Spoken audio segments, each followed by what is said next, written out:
Design. Design. Design. Design. Design means to plan. Human. Substance. Technology. Designing for a better future. What is design really? Let's talk about design. Making an impact in the world. The power of design to improve life. Design to survive. When we think of design, who comes to mind? Dieter Rams, Philippe Starck, Michael Beirut, and Johnny Ive. The godfathers that shaped what many of us, expert and novice, view as good design today. We know often the very best ideas come from a very quiet voice. And somehow we're conditioned to listen to the big loud voice, the bold voice that doesn't even possibly entertain, the idea that they could be wrong. Though worthy of the recognition, this revered hall of icons all bear a striking resemblance. A trickle-down effect keeping the design industry homogenous. The needs and accessibility of design have vastly changed, yet this systemic problem remains. According to the design consensus, white designers still make up more than 70% of the industry. The numbers have slowly shifted in recent years, but still don't even come close to mirroring our diverse society. It remains one designer of colour, whether it be Black, Asian, Native, Latino, or biracial, among a sea of white faces, leaving many people feeling like the token diversity hire, if they're given the opportunity. He looked at it and he got very excited and he said, "You must apply for this college."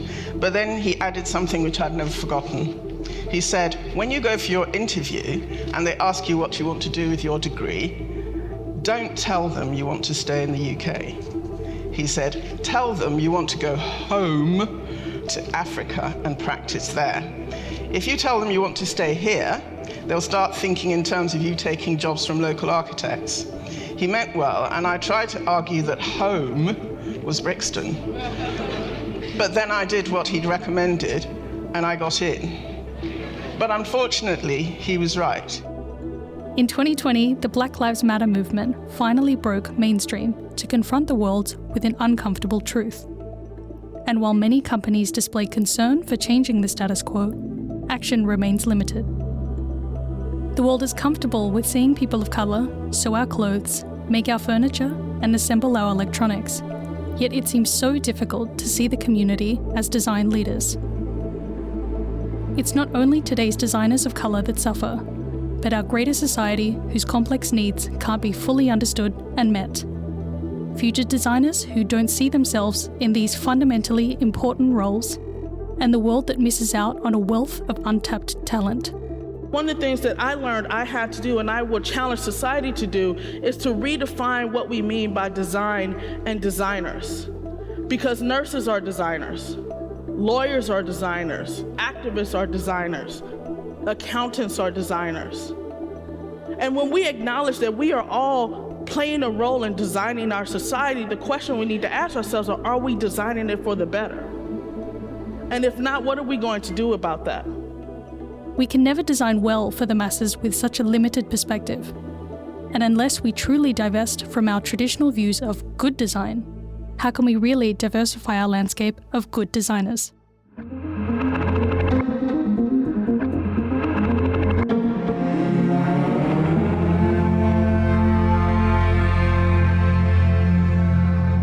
Welcome to Can Design Save Us, a series exploring design as a pioneering force for good.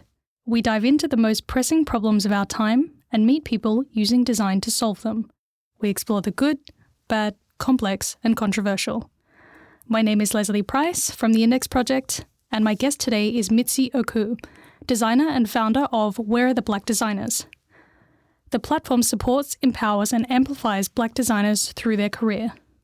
Its first conference last year brought together more than 10,000 to celebrate Black voices in design and addressing pressing issues in the design industry. But thank you so much, Mitzi, for joining us. I'm really pleased to have you on the program. Oh, I'm so happy to be here. Great. So we'll start with, of course, you're a young designer, originally from Atlanta, Georgia, right? Correct. Born and raised. So you've been working with some really big brands. We've had IDEO, HP, and now Spotify. How did the whole design activism come into the picture? great question. I would say it came into the picture, I think, pretty recently. Publicly, it came into the picture pretty recently. I think I've always have had a little bit of like an activist drive while I was in school, but it wasn't driving like my projects. It was just more of just like, okay, I want to help these communities or vulnerable populations of people, which that in itself is like, you know, resistance and activism. But that wasn't like a huge thing in my mind. That's just kind of like my passion. So yeah, I think publicly it definitely came into play, and I definitely started gaining that title the summer of 2020, I would say. Mm-hmm. And then tell us a bit about Where Are the Black Designers, this platform that you founded. Yeah, basically, what is it and what does it offer? Oh, it's such a great community, but Where Are the Black Designers essentially started off as like a conference, like a conversation. And then it turned into a platform where we basically focus on empowering and educating Black designers while also amplifying and exposing Black talent, while also, you know, inviting allies into the space to listen, learn, participate, contribute in the least violent and just the best way to help us in our journey towards fighting racial injustice. And yeah, so that's kind of like that in a nutshell. And yeah, we're usually just kind of focused on amplifying Black talent and providing education resources and physical and mental wellness for our Black community members. So yeah. Mm-hmm. And was it you that founded, and could you tell me a bit more about the co-founders behind it as well? Yes. So I'm a co-founder because my other co-founder, Garrett, helped me develop this community. And we both had a passion for, I think, just solving for social injustice. And I met him at school. So we wanted to do something to call out our school while we were in school, and wanted to do something slightly similar. I wouldn't say it was like too similar, but slightly. But that didn't work out because we were in a pandemic. So it's super controversial to say, but there are some blessings that came out of this pandemic, right? Because everyone's like at home now. But when we tried to do it, everyone was just too busy. People were just doing their thing. They had their own lives and whatnot, because, you know, we had the freedom to go out.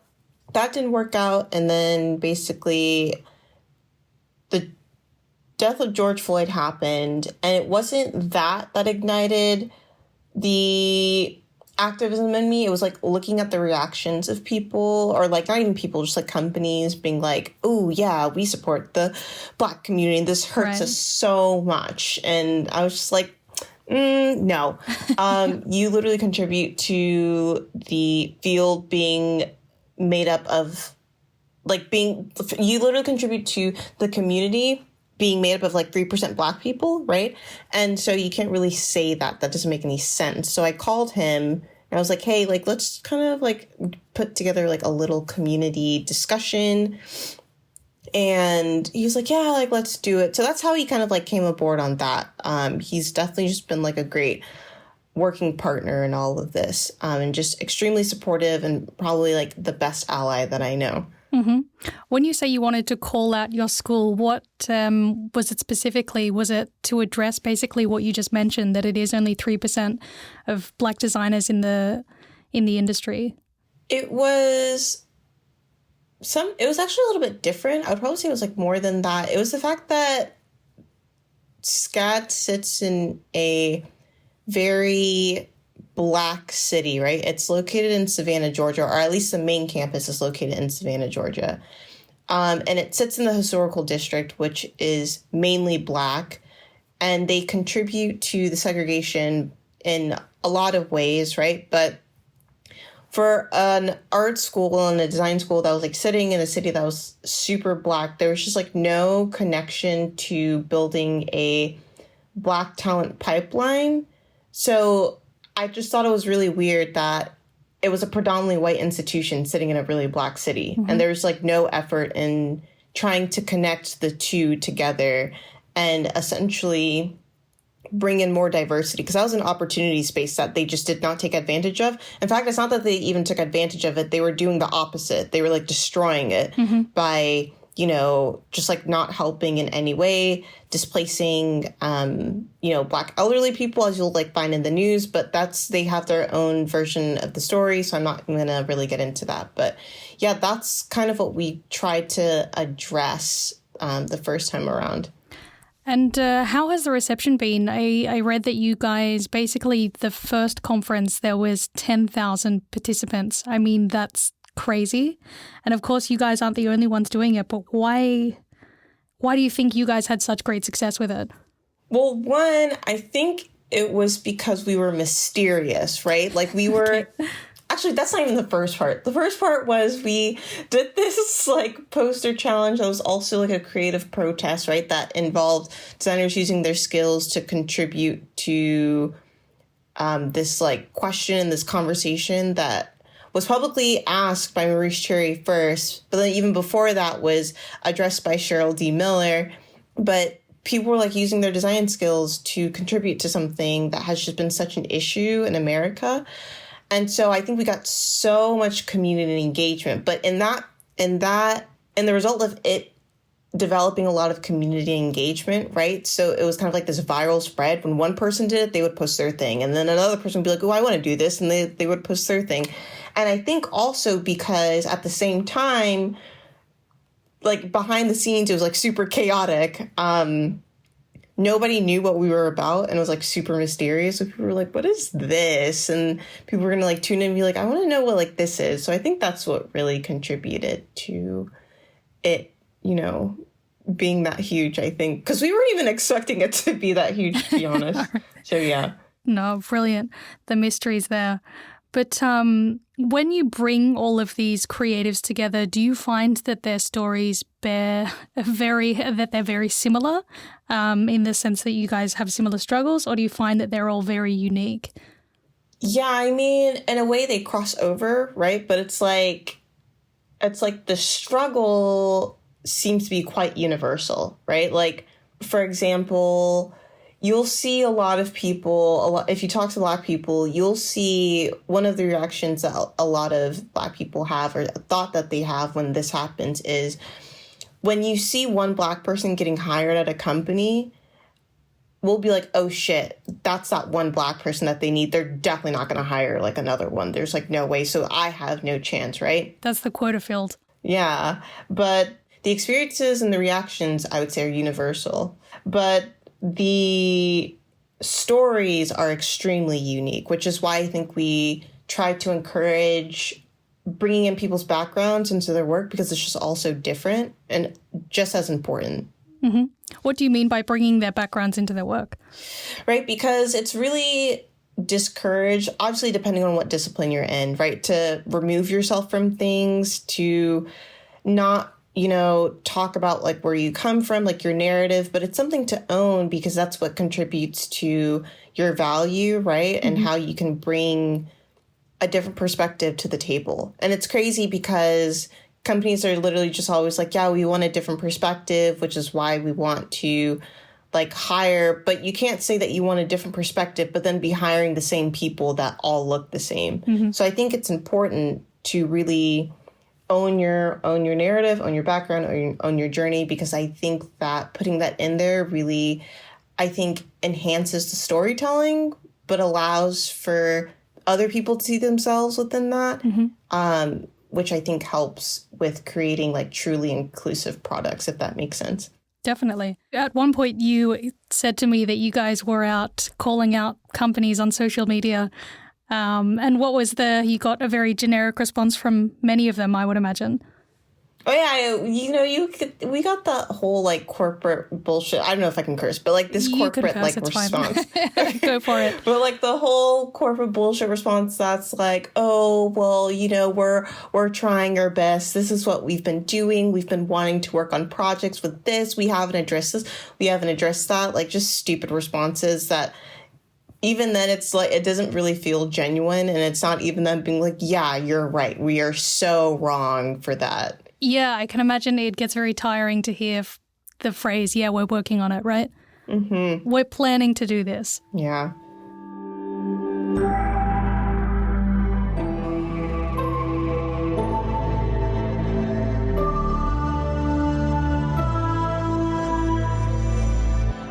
But how have you seen, so of course the Black Lives Matter movement from last year and what you guys have been doing, how have you seen it affect the design industry? I mean, has there been positive change in your view? Oh, that's an interesting question. Yes. Big question. So I think we've been seeing more engagement towards the issue, in my opinion, because at least from what I've seen before last year, right, we would go into this like horrible like natural cycle, which I kind of refer to as like the cycle of death, where like an innocent Black and like the death of an innocent Black individual would be like memeified, you know, exposed all over the internet, be used as like trauma porn, right? And it would circulate and people would be like, oh my God, I didn't know that this was happening. Even though it happens like every year, it's a cycle it's a super violent cycle that we all go through. And then you'll see for like 3 months, all the panels will be like super Black, like extra Black, right? And then come fall, it'll all just go back to normal.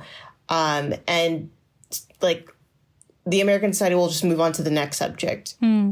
I can feel that it's not, we're still in that cycle, but people are actively working to keep the narrative going, right? We see more grassroots movements come out of the woodworks, actively trying to hold people accountable, teach people how to divest from like their white supremacist practices.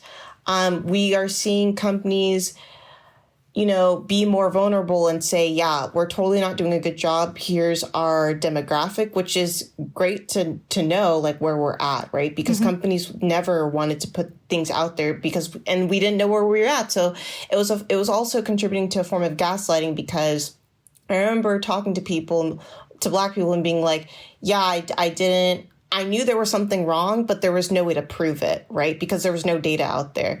So I think the fact that companies are starting to kind of hold themselves accountable by putting out their demographics is great, but we still have such a long way to go. And to me, I'm very impatient in the sense where it's just like when companies are just like, yeah, we're still working at trying to get our diversity up, and by like 2025, we want to have at least like 8% of our population, of our working population, be made up by Black people. And I'm like, that's still such a low number. Right, 8%. Okay, yeah, that's pretty grim.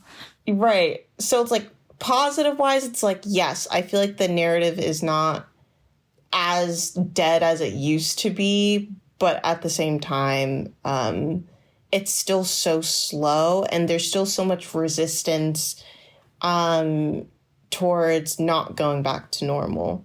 On the flip side, how have you seen design push the movement forward? Last time, you listed off some really cool initiatives, but I thought it was really interesting that you basically said that it's not your problem to solve, and I agree. So I'd love to hear your thoughts about that. So in terms of that, yeah, there are a ton of initiatives like Design to Divest that are working at helping people look at their design practices and like break down the white supremacy within that. And then we have things like AEI design that's kind of providing the education for like young designers of color to be equipped and to talk to just like huge companies in the industry, asking like, what can I do with my career to help that, you know, be better. And then we have things like Black Ignite, right, that are really just great at storytelling, and that are just giving a huge platform to people that come from like radical backgrounds with like radical stories. But yeah, to that point, I think it's just crazy how it's just like all those like grassroots initiatives are just like Black led, even though it's like not our job to be solving for this, right? Like, And the thing is, like, we can have all of these, we can have as many, movements and as many initiatives as we want. But at the end of the day, again, it's just like not our problem to fix, because if white people can't acknowledge that they made this mess and then fix their mess that we're also trying to fix, then we're never going to get shit done. Especially because it's like, I feel like there hasn't been a conversation about, there has been public conversations on like a more federal level, but there hasn't been any conversation about just like, I feel like white privilege within design, right? And also how I feel like designers of color really either design to save themselves, or if they're not doing that, they're almost kind of like designing to their death, which is like really sad. But white designers can just do whatever they want, right? And even then, their designs contribute to capitalizing and colonizing other cultures and whatnot. So, yeah, I don't know. It's such a weird thing, because there's so many conversations within design that we need to have, but we're not even done having the basic conversation of like race. So it's just like a really weird thing, because sure, design can definitely solve this, but there's also a lot of things within design that are like really preventing us from solving this. Definitely. Do you find it is difficult to have these conversations with white people, for example, either because they don't want to confront an implicit bias they might have, or that they're afraid of offending you on the other side? What's your experience, or how do you approach those kinds of issues? Well, it's like, for me, and I think for other like Black-led initiatives, like we don't have a problem having these conversations, right? It's like, and it's like we can't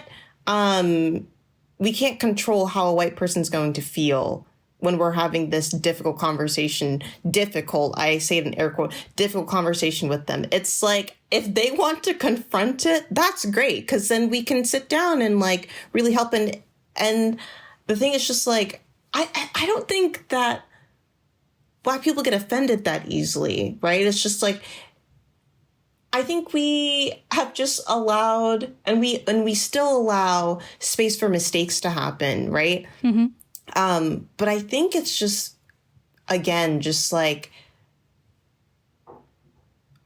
it's what Antoinette Carroll said in the conference, where she was saying we need to get comfortable. Specifically, white people need to get comfortable with being uncomfortable. Right. So we can just get to that place where we can just like have these conversations. But it's just like, I'm not afraid to have a conversation about race with the white person. But it's like, of course, they're probably going to feel comfortable because, like their privilege, benefits them in some ways, but also works against people that look like me. So, yeah, of course. You mentioned it earlier, decolonization of design. Of course, it has so many layers to it, and part of it is basically changing the perception of what we think of as good design, which has basically been shaped by white men from Europe and the States, or from Western society in general. What are your thoughts on this? Yeah, so I think that whole notion of what is good design, like what is bad design, obviously stupid. But I remember, and I think we recorded a workshop that Design Today of Us ran about the whole notion of what is good design and what is bad design, which I recommend you go check out. I think it's on the Where the Black Designers YouTube channel. But basically they were saying that we shouldn't really be thinking about design in that way. And obviously, the beauty of like design is subjective, right? Like people are entitled to their subjectivity on like what they like and like what they don't like. But we should be thinking about design in terms of just like what is functional and like what is like not functional. And then also, I think that the whole, so yeah, I've been thinking about gaslighting, right? Because that's another thing that we don't talk about enough in design. And I don't mean like how we use design to like gaslight Black people, because I'm just like, I'm pretty sure you can see that everywhere. But it's like also how we gaslight Black designers. And when I say that, I mean like like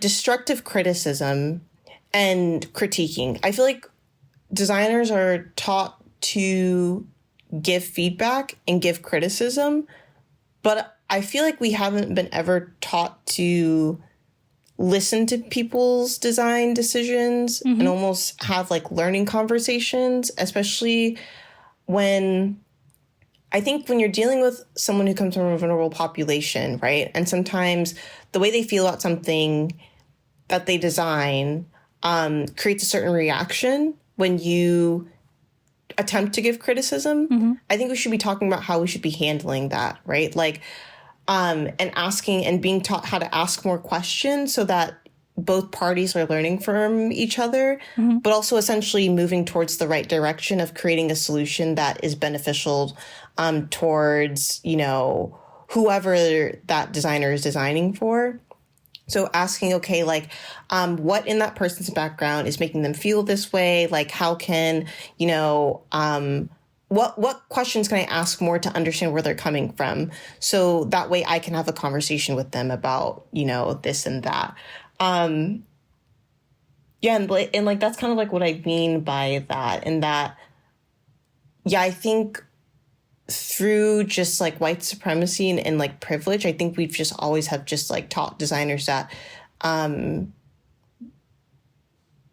they have to give feedback, but we're not supposed to hear like why that person did what they did. Just be grateful you're here. Is that what you mean? Yeah, kind of like be grateful for the fact that we're giving you this time towards your, you know, design and whatnot. You also mentioned earlier about appropriation. That, of course, so much of what is popular in Western and Eurocentric society has come from communities of color, without credit provided, of course. Is this something you've observed or something that you've even experienced?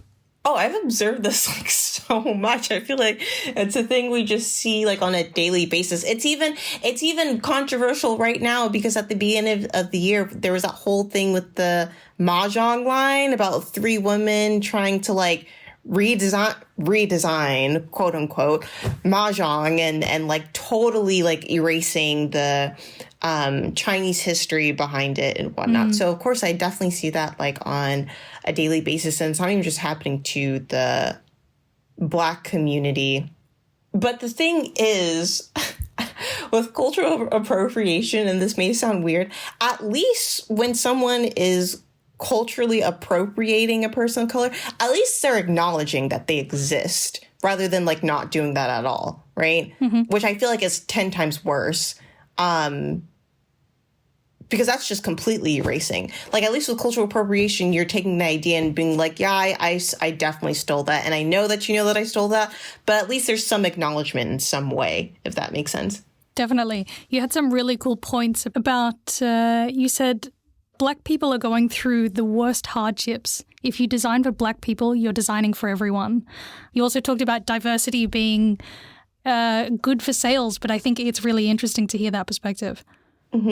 Yeah, so the entire thing of when you look at obviously who is the most vulnerable and who kind of like suffers the most, actually globally, I would probably say universally, it's definitely Black people for sure. So that way, when you design for Black people, you're essentially designing for just like basic human equality, which is crazy because right now I'm like mentoring some people, and they like presented like their project. They're like, yeah, we want to design this. We want to design this like product and whatnot. And I was just like, yeah, that's great. But you're literally designing for privileged people. And that's harder, in my opinion, that's harder than actually just designing for Black people or vulnerable populations, because there's the opportunity space to design for just like Black people and the struggles that they go through is like insane. And when you design for that, you're essentially just like creating amazing solutions that really just helps everybody end up.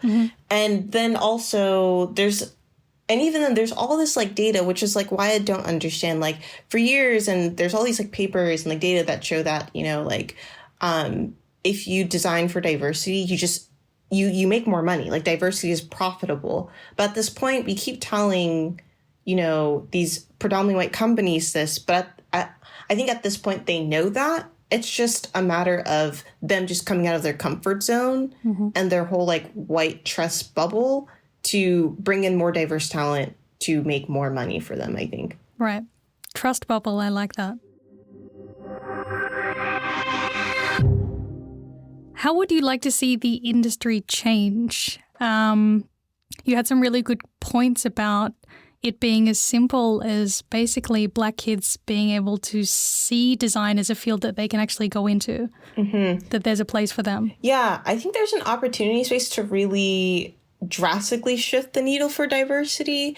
And that opportunity space, I think, relies in the next and like upcoming generation, because there's this pain point where one, Black designers or like Black people just like don't know about design. Like I didn't know about design until like a few years ago, right? But I would probably say I was still in like more of a privileged place than, you know, other Black people.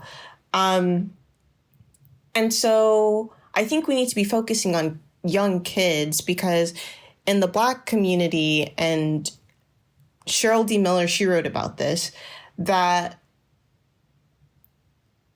back in the day, and I think it's probably still relevant, Black people associated financial wealth or like financial sustainability with like manual labor. And even in like African cultures, right? Like the African community associates financial stability with just being a doctor or like a lawyer or anything in like science, right?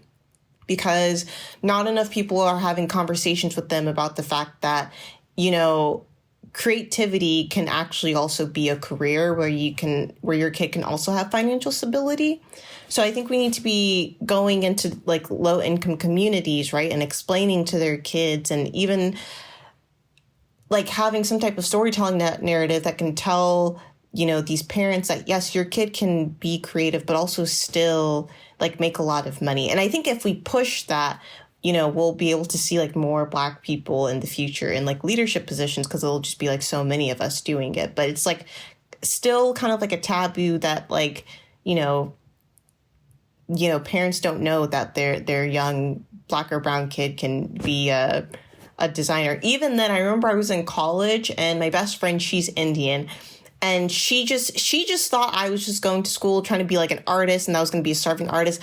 And I remember I was like, what do you think? She was like, oh, I didn't know you did all of this stuff in school like this. And I was like, yeah, like this is a great career, and it can, you know, definitely be financially stable for me. And I was like, what do you think? Because she's brown. I was like, what do you think your mom?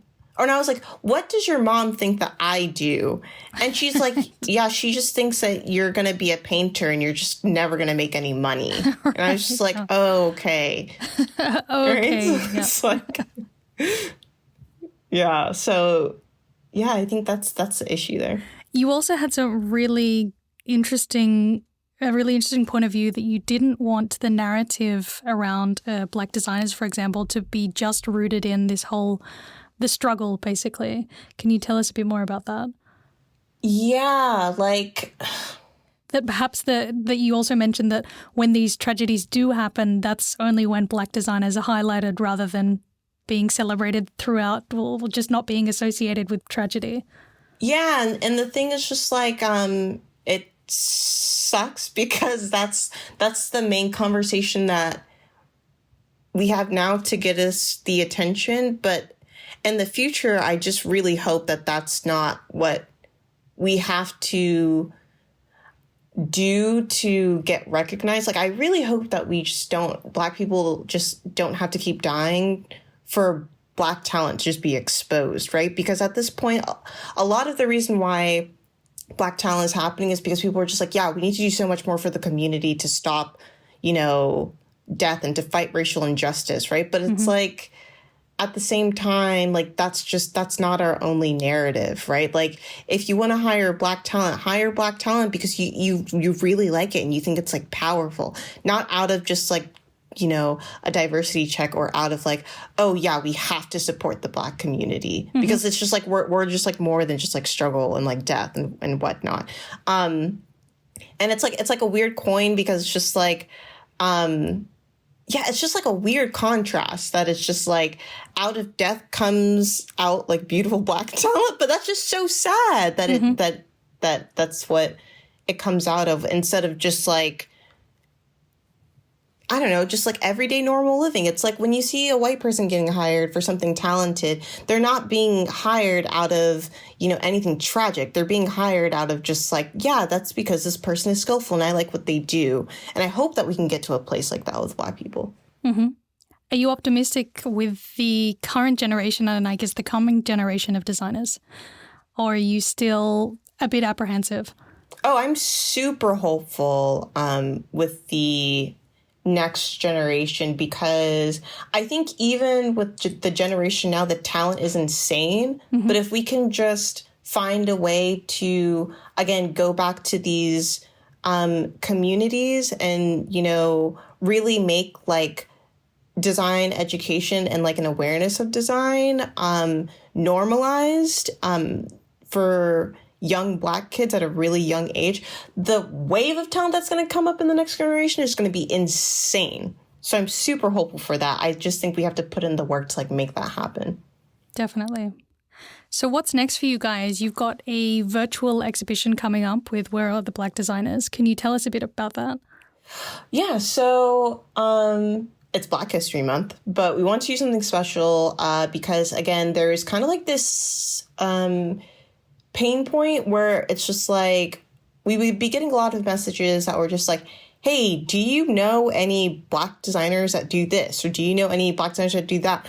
And we were kind of just like, okay, why don't we just see how much artifacts or how much art we can create from like as many, you know, talented Black artists as we can. So we were just like, hey, if you want to be a part of this virtual exhibition, just submit work. It can be whatever. It's just submit. And we just want to feature you and just like expose you. So that's basically what we're doing is we're just having a virtual exhibition of everybody that submitted. And that's going to kind of be a gateway to just different Black designers and Black artists and their work. So we're essentially just like just creating a hub of just like Black talent. And we secretly kept some of the forums open so that way more people can submit some work. But basically we want to create this like hub that's like a gateway to like different artists and different designers. So that way people can quit asking and just being like, yeah, do you know where I can find this Black designer? Even though there's already a community on Slack, but it's right. Like, yeah, so that's our thing. It's just another way of us exposing Black talent. And that's taking place, is it the 20th or the 22nd of February?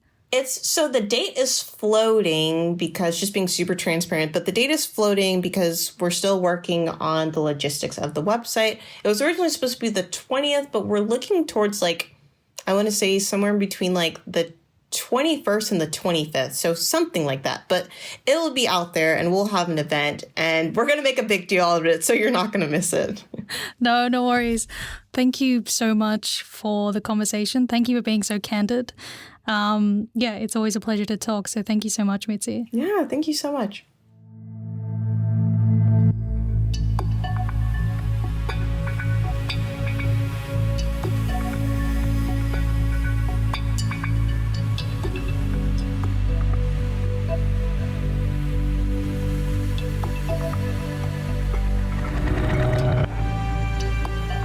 Thank you for listening to Can Design Save Us by the Index Project. I'm your host, Lesley Price, and this episode was produced by Sidsel Nørgaard with music by Kristina Lilleskov. Join us for the next episode where we explore design and accessibility.